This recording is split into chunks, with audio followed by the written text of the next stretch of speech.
François Chorix, pourquoi parlez-vous de crépuscule du récit révolutionnaire?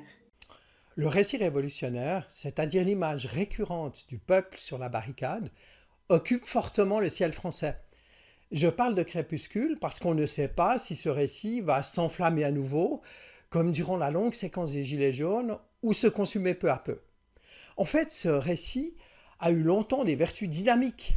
Il a permis à la France de progresser par des chocs successifs. Mais aujourd'hui, il l'enferme à l'interne dans des affrontements stériles et vis-à-vis de l'extérieur, dans la posture de l'État qui ne parvient plus à construire du consensus. Bien sûr, chaque pays a un récit. On n'imagine pas une société sans narratif identitaire. Les problèmes commencent quand le récit n'évolue plus, qu'il se fige, se bloque, se vitrifie, qu'il se transforme en dogme.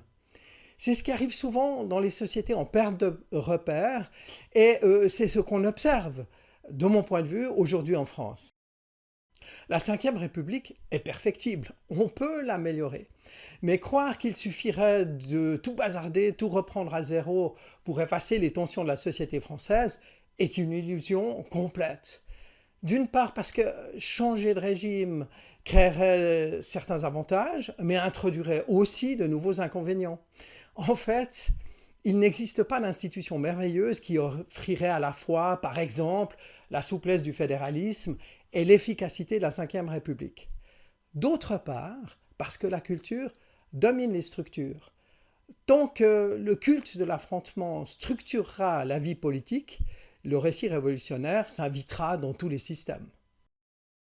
Pour qu'une société rénove sa culture politique, je crois qu'elle doit se décentrer. Regardez le monde. Aujourd'hui, il est complexe, interconnecté, multipolaire, plein d'incertitudes et de contradictions. Cela implique que nos démocraties soient humbles, pragmatiques, évolutives, tournées vers la recherche de résultats et non pas figées dans les incantations. Pour la France, j'imagine le remplacement de l'indignation permanente par un principe de corresponsabilité. Pouvoir passer de l'État c'est lui à l'État c'est nous, voilà ce que serait l'objectif d'un récit rénové.